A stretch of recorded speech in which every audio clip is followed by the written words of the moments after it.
dossier qui paraît compliqué, mais qui n'est pas si compliqué que ça. Mais par contre, il faut, je dirais, avoir une certaine logique. Et la première logique, c'est d'étudier son bâtiment. Et donc, c'est de pas garder ça pour soi, le syndic tout seul avec les copropriétaires, même s'il y a des leaders au niveau des copropriétaires, mais c'est de faire confiance à des compétences externes. Le boulot du syndic, le travail du syndic, c'est de savoir écouter toutes ces compétences extérieures. La maîtrise d'œuvre, l'étude thermique, donc les professionnels, l'ingénierie, et puis l'ingénierie financière aussi. L'ingénierie financière pour étudier toutes les aides, etc., le potentiel bancaire, etc., etc. Donc la première des choses, c'est que le syndic, c'est le pivot. Il n'y en a pas d'autre. Le pivot, c'est le syndic. Le syndic, c'est son engagement. Avec l'aide, n'oublions pas, mes chers copropriétaires, le conseil syndical. Le conseil syndical a une voix prépondérante dans ce qu'il faut bien appeler au début un combat. Parce que c'est un combat avec la copropriété, avec l'extérieur, pour obtenir les aides, etc., etc. Et donc, il faut vraiment, je dirais, un travail complémentaire du syndic avec le conseil syndical. Les deux structures doivent être vraiment hyper motivées pour y arriver. À partir de là, tout va très bien. Tout va très bien parce qu'on fait quoi? On fait un audit énergétique, évidemment, pour comprendre qu'est-ce qu'on doit engager comme travaux. Et donc, on va y revenir, mais il y a un plan pluriannuel de travaux qui va être voté, donc d'une simplicité et qui va être réglementaire, et donc d'une simplicité parce qu'on peut le faire sur plusieurs années, on n'est pas obligé de tout faire d'un coup. Ce qui est important, c'est de tout étudier dès le départ, de ne pas le faire au coup par coup.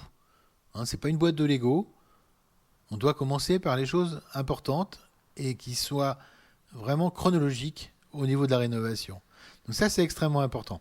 Et donc, après avoir écouté, je dirais, l'audit énergétique, on lance des études de travaux.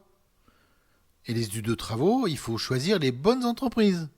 Les bonnes entreprises, c'est les entreprises auxquelles on a droit pour les aides. Et donc, il faut que ce soit des entreprises qualifiées. Qualifiées RGE.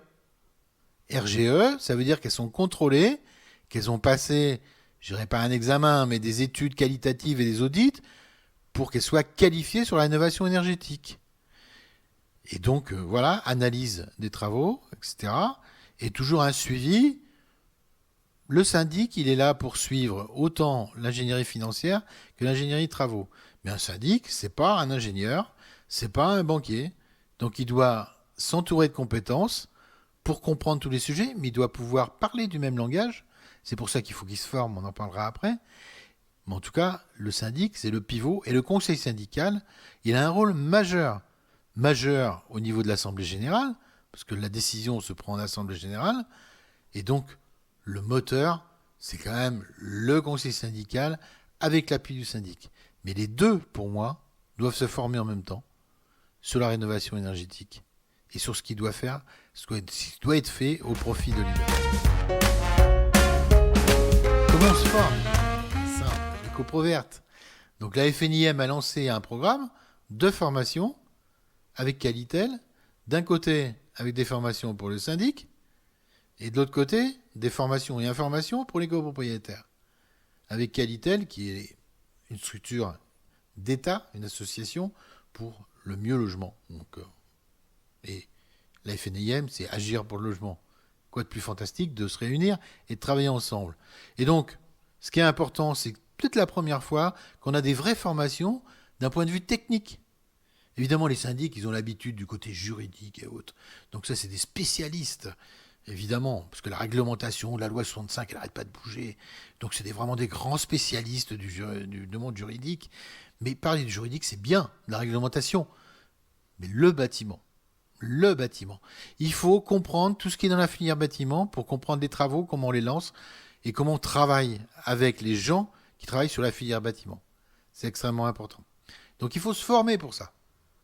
Et il faut se former quelques jours. Mais il faut vraiment y aller. C'est super important.